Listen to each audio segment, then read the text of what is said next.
Emília anunciou durante o jantar. Querido, a minha mãe vai morar conosco. Desde que o teu pai faleceu, está difícil para ela ficar sozinha. O Pedro assentiu, sem saber bem o que responder. A mãe de Emília, Dona Margarida, sempre fora sogra perfeita. Nunca se intrometera nas suas vidas, nem dera conselhos não pedidos. E agora, vinha viver com eles.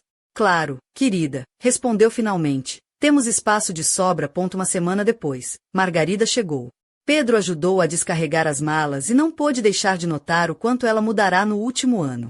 A sua habitual compostura tinha dado lugar a uma vulnerabilidade nos olhos, mas continuava a ser uma mulher elegante e imponente. Tinha 55 anos e era uma mulher deslumbrante. Usava um vestido leve de linho bege que lhe realçava as curvas de forma sutil, com sandálias de salto médio e uma pequena mala de couro castanho que combinava com o cinto de cintura. O cabelo castanho avermelhado caía-lhe em ondas suaves sobre os ombros. Pedro, és tão gentil, disse quando ele levou a última caixa até o seu quarto. Espero não ser um incômodo. De maneira nenhuma, Margarida. Estamos felizes por te ter conosco. Os primeiros dias foram estranhos. Pedro estava habituado a andar pela casa de calções e agora tinha de se preocupar mais com a sua aparência. Mas aos poucos começaram a adaptar-se à nova rotina. Margarida revelou-se uma colega de casa perfeita, fazia pequenos almoços magníficos, mantinha a casa impecável e nunca interferia na relação de Pedro e Emília. Pedro, prova estas rabanadas, dizia de manhã, o meu marido, ou seja, o teu pai, adorava-as. Pedro percebia a hesitação na voz dela, a tristeza que tentava esconder, e algo dentro dele respondia à solidão dela. Numa noite, encontrou-a a chorar na sala. Desculpa, limpou as lágrimas rapidamente, não conseguia dormir. Não te preocupes. Ele sentou-se ao lado dela. Queres falar? Às vezes, vem-me à memória. 40 anos juntos e depois, de repente, o vazio. Sem pensar, Pedro abraçou-a.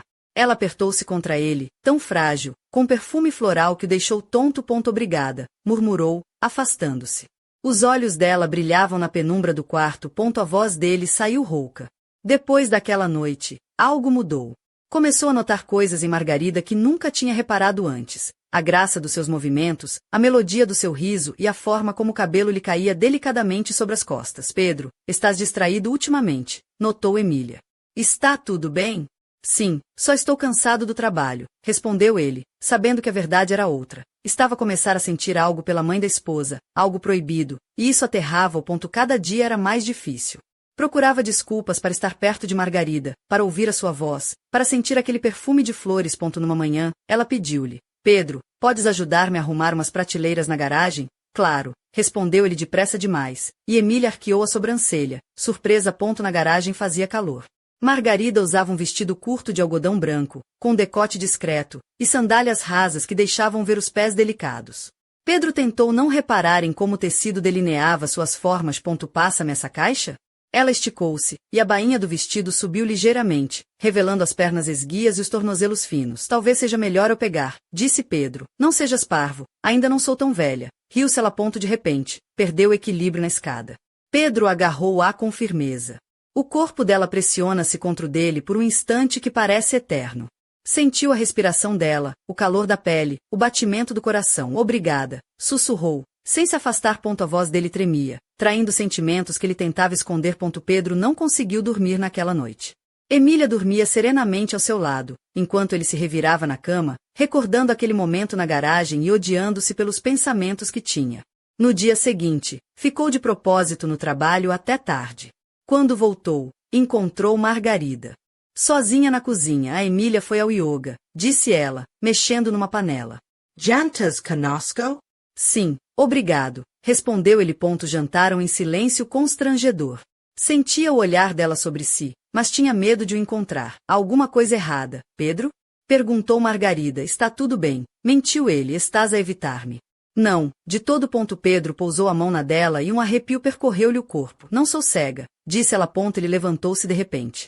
Tenho de trabalhar no meu escritório. Tentou concentrar-se nos documentos, mas o rosto dela, os olhos e os lábios continuavam a aparecer-lhe na mente. Maldição! Durante a noite, ouviu barulhos na sala. Encontrou Margarida sentada na poltrona a ler um livro. Não consegues dormir? Perguntou, sabendo que devia sair. Estou a tentar, respondeu ela, olhando para cima. Os olhos dela pareciam dourados sob a luz da lâmpada. O que estás a ler? Um romance de amor. Sorriu, tola. Achas que, à minha idade, ainda encontro? Disse ele, tu não és velha. Escapou-lhe. Ela olhou longamente. A sério? Perguntou ele, sentindo a boca seca. Aquele silêncio ficou denso entre eles, e Pedro sabia que devia fugir. Boa noite, conseguiu dizer, quase a correr para fora da sala. Deitado na cama, tentava afastar a imagem dela sorrindo na poltrona. Emília murmurou algo no sono e apertou-se a ele. Sentia-se o pior dos canalhas, mas a culpa não conseguia sufocar o sentimento que crescia dentro dele. Estava a apaixonar-se pela mãe da esposa, e não podia fazer nada para parar. O mês de maio revelou-se escaldante. Margarida começou a vestir roupas mais leves que lhe secavam a garganta. Pedro tentava passar mais tempo no trabalho, mas acabava por a encontrar sempre em casa. Deixa-me ajudar-te, disse um dia, enquanto ele trabalhava no portátil na cozinha. As mãos dela pousaram-lhe nos ombros e ele esticou-se, tenso. Ela começou a massagear-lhe os músculos. Cada toque era um choque elétrico que o atravessava. Melhor? Perguntou baixinho. Sim, a minha voz está rouca. Obrigado. Ela retirou as mãos. Mas Pedro sentia ainda o calor. Emília começava a ficar mais tempo no escritório. Tinha sido promovida e o novo cargo exigia mais horas. Pedro e Margarida ficavam cada vez mais sozinhos. Que tal um copo de vinho? Propôs ela uma noite. A Emília vai ficar até tarde. Ele sabia que devia recusar, mas assentiu. Sentaram-se na varanda a conversar do mais e do menos. No crepúsculo, o perfil dela parecia especialmente belo, sabes? Disse ela de repente. Às vezes percebo os teus olhares. Pedro sentiu o sangue subir-lhe à face. Quero que saibas que sinto mesmo, confessou Margarida. Como assim? Perguntou ele. Esta tensão entre nós, esta química. Pedro levantou-se de um salto. Não devíamos falar disto, nem tu nem eu, porque sou velha? Ou porque sou mãe da tua esposa? Perguntou ela. Por que fico louca sempre que te vejo? Saiu-lhe tudo de uma vez. Não posso, não tenho direito a sentir isto. Ela olhou com olhos grandes onde se refletiam as estrelas. Pedro, não. Implorou. Ele ergueu a mão. Por favor, não consigo. Fui para o escritório e fiquei lá até de madrugada, a tentar trabalhar, mas o rosto dela continuava diante dos olhos, os olhos que refletiam as estrelas. No dia seguinte, evitaram-se cuidadosamente, mas numa casa pequena era difícil. Desculpa. Esbarraram na cozinha. Ela estava com outro vestido leve, ele de tronco no depois do duche. Não faz mal, disse ela, baixando os olhos, mas Pedro notou como o olhar dela deslizou pelo seu peito. Estavam demasiado perto. Sentia o perfume dela, via a veia pulsar no pescoço. O som da porta abrir fez-o sobressaltar. Já cheguei. A voz de Emília trouxe-os de volta à realidade. Naquela noite, Pedro demorou-se no duche, tentando lavar aquela obsessão, mas não desaparecia. Apaixonava-se cada vez mais, e parecia que era correspondido. E isso assustava-o. Emília anunciou no pequeno almoço. Querido, fui chamado para uma conferência em Chicago. Pedro engasgou-se com café, sentindo o olhar de Margarida sobre si. Quando? Perguntou tentando manter a calma. Amanhã, foi uma decisão de última hora. Passou o dia em tensão. A ideia de ficar sozinho com Margarida aterrorizava-o e excitava-o ao mesmo tempo. De manhã, acompanhou Emília ao aeroporto. Ela beijou na despedida, e ele sentiu-se o pior dos vigaristas. Ao voltar para casa, encontrou Margarida no sofá, a ler, as pernas cruzadas, a bata ligeiramente subida a mostrar os joelhos. Partiu? Perguntou ela sem olhar para cima. Sim, e agora? Respondeu ele, sentando-se na poltrona em frente. Somos adultos. Nada deveria mudar. Finalmente, ela olhou para ele. Então por que tremes? Ele estava mesmo a tremer, pelo olhar dela, pela situação, pelos pensamentos. Margarida, eu não aguento mais. As palavras saíram explosivas. Louco por te ver todos os dias, por estar ao teu lado e não poder. Fazer o quê? Ela pousou o livro e inclinou-se para ele. Tocar-te. Levantou-se, aproximou-se, beijá-la, dizer-lhe o quanto. Diz-me, murmurou ela, apaixonei-me por ti. Exalou ele.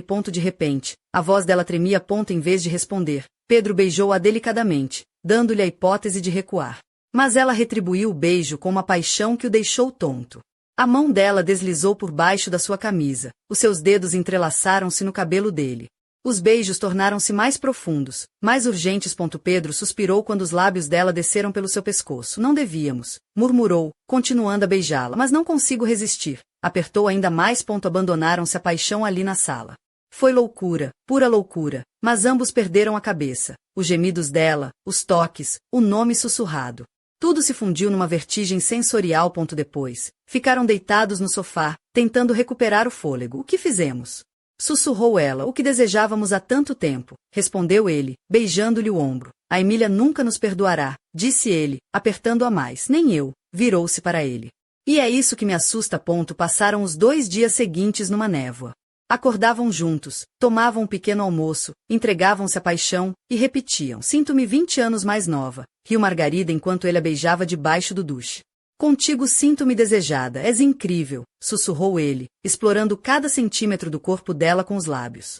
Como vivi sem isto? Mal saíam do quarto. Cada toque revelava algo novo. Cada beijo parecia o primeiro. Diz-me quando começou? Perguntou ela, deitada entre os seus braços. Lembras-te da noite em que te encontrei a chorar? Começou.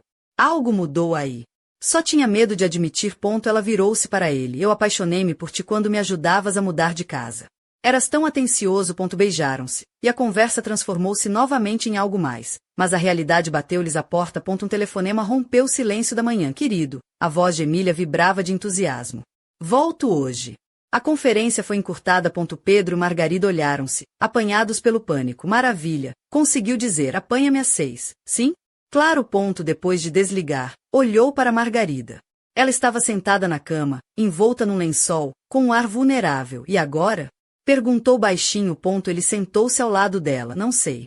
Mas não quero parar isto. Pedro, ela é minha filha e eu amo-te. Ele estremeceu. Não digas isso, porque é verdade. Eu também te amo. E isso só tornava tudo mais complicado. Passaram o resto do dia a tentar normalizar a casa. Limpar, arrumar roupas, mudar os lençóis, arejar os quartos. Parece que estamos a apagar as marcas de um crime, disse Margarida com um sorriso amargo. O amor é um crime? No nosso caso, sim. No aeroporto, abraçou Emília, enquanto o rosto de Margarida não saía da sua mente. Como é que tem passado sem mim? Piou a esposa durante a viagem. Bem, tentou concentrar-se na condução, mas o olhar dele voltava sempre ao retrovisor, onde via Margarida sentada atrás. Em casa, Emília correu para abraçar a mãe. Mãe, espero que não tenham estado aborrecidos. Não, querida, respondeu Margarida sem hesitar. À noite, quando Emília dormia, Pedro foi à cozinha buscar água. Lá estava Margarida. Não consegues dormir? Perguntou ele. Achas? Olharam-se do outro lado da mesa, o ar entre eles carregado de palavras não ditas e desejos reprimidos. Sinto a tua falta, sussurrou ele. Eu sei. Deu um passo em sua direção. Eu também sinto a tua falta. O beijo foi rápido, desesperado. Sabiam que arriscavam tudo, mas não conseguiam parar. Mãe. A voz de Emília no corredor fez-o sobressaltar. Estás aqui? Perguntou ela. Sim, querida, respondeu Margarida. Pedro bebeu um pouco de água, viu-a afastar-se e percebeu que estavam presos aos seus próprios sentimentos. Sem saída. As semanas seguintes transformaram-se numa doce tortura. Procuravam todas as oportunidades para ficarem sozinhos. Toques acidentais na cozinha, beijos rápidos na garagem, encontros no supermercado com a desculpa das compras. Estás diferente, notou Emília uma manhã. Pareces mais feliz. Mesmo. Pedro tentou parecer indiferente. Deve ser o projeto no trabalho a correr bem. Margarida também parecia diferente. Estava mais jovem. Começara a maquilhar-se novamente. Pedro calou-se, lembrando-se de como, na noite anterior, beijar os lábios de Margarida enquanto Emília estava no yoga. Estavam a tornar-se imprudentes. A paixão turvava a razão, levando-os a correr riscos cada vez maiores. Temos de falar, disse Margarida depois de mais um encontro secreto no motel. Não pode continuar assim. Eu sei. Ele abraçou-a. Mas não consigo viver sem ti. E a Emília? Perguntou. Pedro ficou em silêncio. O amor por Emília transformará-se em hábito, em dever. Mas o que sentia por Margarida era vivo, real, ardente. Talvez devêssemos ir embora, propôs de repente. Fugir para longe, começar de novo, e partir o coração da minha filha? Riu ela amargamente. Não estamos a partir o coração dela agora, mentindo todos os dias. Nesse momento, o telefone tocou. Emília, querida, tenho novidades. A voz dela soava entusiasmada. Lembras-te da promoção? Vou ser transferida para a sede em Lisboa. Pedro sentiu um gelo na espinha. Que ótima notícia, disse, tentando manter a voz firme. Cidades novas, vida nova, e a mãe podia ir com eles. Olhou para Margarida. Ela tinha ouvido tudo. No silêncio do quarto do motel. Pedro perguntou com voz vazia. Já comecei a ver casas. Depois do telefonema. Ficaram em silêncio. Aqui está a tua solução, disse Margarida. O destino decidiu por nós. Não quero perder-te, disse ele, segurando-a pelos ombros. E não quero destruir a vida da minha filha. Ela beijou. Foi um lindo sonho, Pedro, mas está na hora de acordar. Amo-te, repetiu ele, beijando-lhe o rosto, o pescoço, os ombros. Amo-te. Naqueles últimos minutos juntos, tentaram memorizar cada instante, cada olhar, cada toque. O tempo pareceu parar, para lhes permitir dizer adeus ao amor proibido que não tinha futuro. Sabes, disse ela, olhando para o teto, dizem que o verdadeiro amor é quando sabes deixar ir. E se eu não quiser ser verdadeira? Virou-se para ele. E se dissesse sim? Se aceitasse fugir contigo? Depois, poderias viver com a culpa de ter destruído a vida da minha filha? Pedro calou-se. Ela tinha razão. Claro. O telefone tocou de novo. Emília outra vez.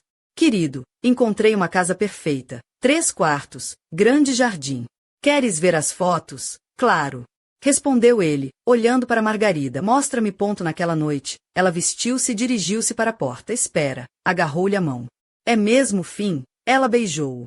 Um beijo doce e triste. Foi um belo começo, só que no momento errado. Pedro viu-a sair e percebeu que ela tinha razão.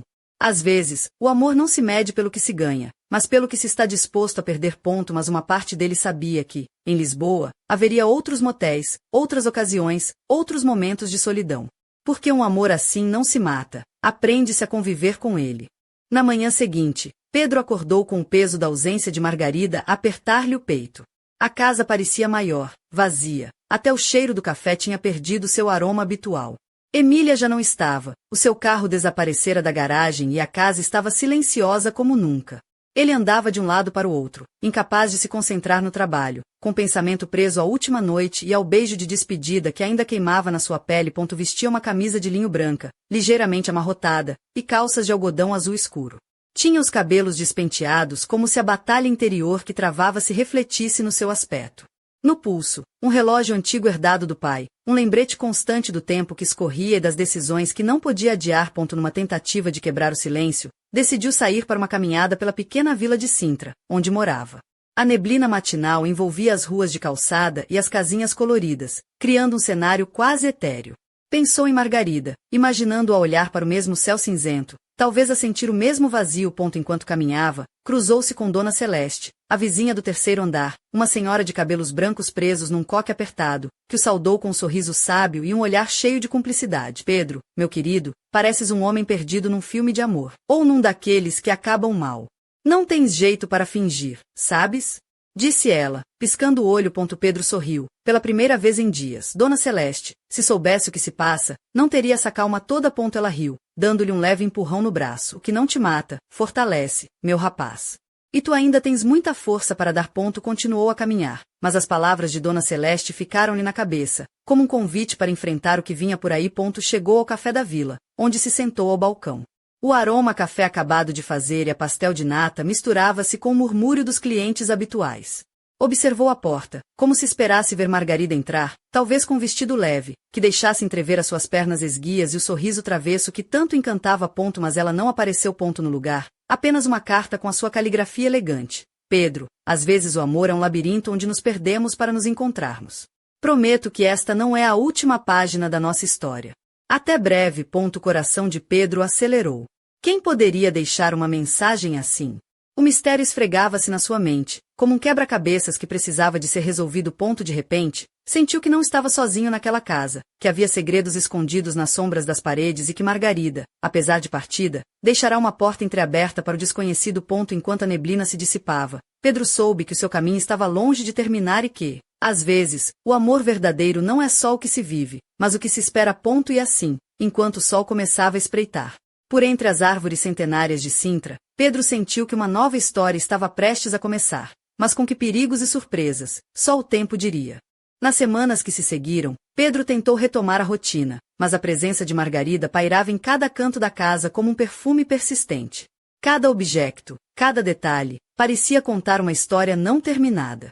No escritório, os documentos amontoavam-se, mas a sua mente estava longe dali, perdida em pensamentos e memórias que o consumiam. Numa tarde chuvosa, enquanto a água escorria pelas janelas da sala, Pedro recebeu uma mensagem inesperada. Era de um número desconhecido, mas com uma fotografia que o deixou sem palavras. Margarida, sorridente, numa esplanada em Lisboa, com um olhar misterioso e um vestido vermelho que lhe realçava a silhueta de forma provocante, mas elegante, acompanhado por brincos dourados que cintilavam à luz do sol. A mensagem era simples. Encontro na Alfama, sexta-feira, às 21 horas. Não faltes. Pedro sentiu o coração a disparar, misto de medo e desejo. A Alfama, com as suas ruas estreitas e luzes difusas, era um lugar onde o tempo parecia suspenso, perfeito para encontros secretos e confissões proibidas. Durante os dias seguintes, tentou evitar pensar no encontro, mas a ansiedade crescia. Emília, sempre atenta, notava sua inquietação. Pedro, estás estranho, alguma coisa queiras contar? Perguntou-lhe num tom desconfiado, enquanto tomavam café na cozinha. Ele desviou o olhar, incapaz de encontrar as palavras certas. Nada, apenas estresse do trabalho. Mas a verdade era outra, e ele sabia que a mentira pesava mais do que a própria culpa. Na sexta-feira, vestido com uma camisa azul escura e calças cinzentas, Pedro chegou ao Fama. As ruas estavam iluminadas por candeeiros amarelos, e o som distante do fado escapava pelas janelas entreabertas. Margarida estava lá, encostada a uma parede antiga, o vestido vermelho a destacar-se contra o cenário envelhecido, e um sorriso enigmático nos lábios. Chegaste, disse ela, com uma voz suave que fazia o coração de Pedro bater mais rápido. Não podia faltar, respondeu ele, tentando controlar o nervosismo. Passearam pelas ruas, falando de tudo e de nada, enquanto a noite os envolvia num manto de segredos e desejos. Margarida parecia mais viva do que nunca, os seus olhos brilhavam com uma mistura de alegria e tristeza, e cada gesto seu carregava uma sensualidade contida que deixava Pedro sem fôlego. Em determinado momento, pararam junto ao miradouro, com vista para o Tejo. O vento fresco fazia bailar os cabelos de Margarida, que agora usava uma pulseira simples de prata que reluzia ao luar. Pedro, há algo que precisa saber, começou ela, hesitante. Não vim para Lisboa apenas para fugir. Há pessoas que nos observam, e o nosso segredo pode não estar tão seguro quanto pensamos. Pedro sentiu um arrepio. A ideia de estar a ser vigiado trouxe uma nova camada de perigo à sua já complicada situação. Quem? Perguntou baixinho. Não sei ao certo, mas recebi avisos. Alguém não quer que isto continue. No instante, as luzes da rua piscaram, como se a noite tivesse ouvido a sua conversa e decidido juntar-se ao suspense. Talvez devêssemos ser mais cautelosos, sugeriu Pedro, enquanto olhava para o rosto dela iluminado pela lua. Mas Margarida sorriu, desafiando o medo. Ou talvez o verdadeiro amor seja isso mesmo, arriscar tudo, mesmo quando o mundo conspira contra nós. Pedro não sabia se ria ou chorava. A paixão continuava a arder, mas o perigo tornava-se cada vez mais real. Enquanto desciam a colina em direção ao bairro antigo, uma sombra movia-se silenciosamente atrás deles, como um segredo que estava prestes a ser revelado. E naquele momento, Pedro percebeu que a sua vida estava prestes a virar do avesso, para sempre. Na manhã seguinte, Pedro acordou sobressaltado com o som insistente do telemóvel. A luz da manhã filtrava-se timidamente pelas cortinas da sala, onde ainda repousava o vestido vermelho que Margarida tinha deixado na cadeira na noite anterior. O aroma suave do seu perfume ainda pairava no ar, misturado com o cheiro do café que ele não tinha coragem de beber. Atendeu, com a voz ainda rouca pelo sono. Pedro, é urgente. Preciso que venhas ao hospital. A voz de Margarida soava tensa, quase sussurrada. Sem hesitar, vestiu-se rapidamente, optando por uma camisa branca de algodão e umas calças de gangue escuras, calçando sapatos confortáveis, quase a correr para o carro. No caminho, o trânsito lento parecia brincar com a sua ansiedade, enquanto o pensamento voava para os piores cenários.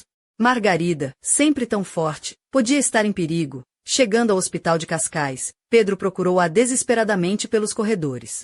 Encontrou-a numa sala de espera, sentada com o rosto pálido, os olhos marejados, mas ainda com aquela elegância inconfundível.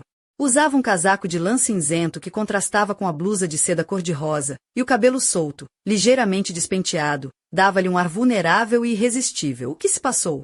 Perguntou ele, aproximando-se e segurando-lhe as mãos. Foi a minha irmã, Sofia. Ela sofreu um acidente. Está em estado grave.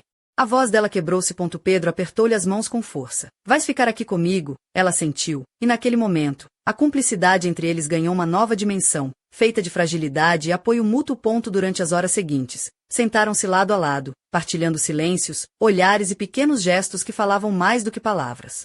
Pedro não conseguia deixar de notar o modo como a gola do casaco dela revelava um pouco de pele, o brilho suave dos seus brincos de pérola, e o contorno delicado dos seus lábios quando murmurava palavras que só ele ouvia. Quando finalmente receberam notícias da equipa médica, uma mistura de alívio e preocupação invadiu-os. Sofia estava estável, mas o futuro era incerto. Depois do hospital, regressaram à casa em silêncio, cada um perdido nos seus pensamentos. Pedro, há algo que preciso de te dizer, começou Margarida, hesitante.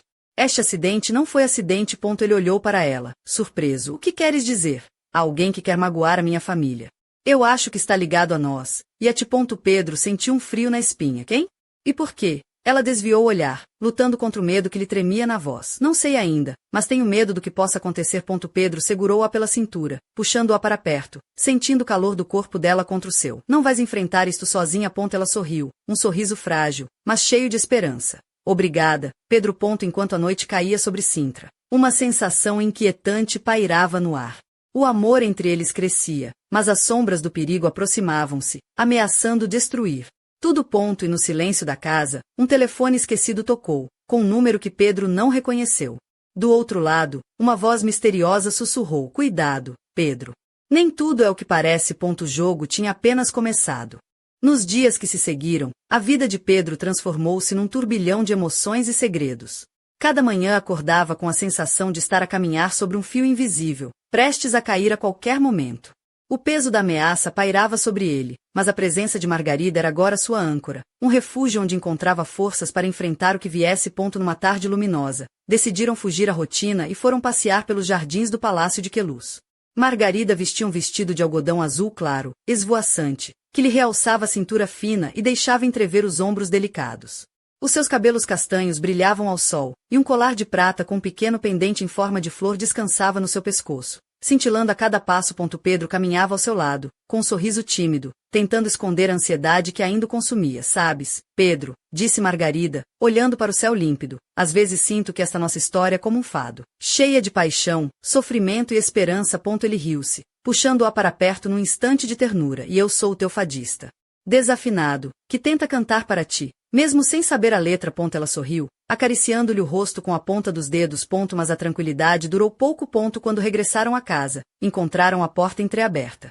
Pedro sentiu o coração acelerar e entrou com cautela, seguido por Margarida. Dentro, nada parecia fora do lugar, mas uma sensação de invasão corria o ar. Alguém esteve aqui, murmurou Pedro. Margarida engoliu em seco. Isto é pior do que pensava. No seu quarto, encontraram uma pequena caixa negra, fechada com um cadeado simples. Ao lado, um bilhete. Sabemos tudo. Cuidado com o que sentes. Pedro tentou abrir a caixa, mas não conseguiu. Margarida pegou numa agulha e, com mãos trêmulas, libertou o cadeado. Dentro, estava um pequeno relicário antigo, com uma fotografia antiga de um casal desconhecido, e uma chave dourada muito delicada. O que será isto? Perguntou Pedro, intrigado. Não faço ideia, respondeu Margarida, com os olhos fixos no objeto. A partir daquele momento, o mistério tornou-se mais denso e palpável. Quem os estava a vigiar? O que representava aquela chave? Pedro sentiu que estava a ser puxado para um jogo de sombras, onde o amor e o perigo se misturavam numa dança inquietante. Enquanto tentavam decifrar aquele enigma, um novo telefonema chegou. Desta vez, a voz do outro lado era fria e ameaçadora. Pedro, afasta-te dela. Ou a próxima mensagem será para ti. O silêncio que se seguiu foi mais aterrador do que qualquer ameaça. Naquele instante, Pedro percebeu que o preço do amor proibido poderia ser mais elevado do que imaginava. Na penumbra do seu coração, uma dúvida persistia. Estaria ele preparado para pagar esse preço?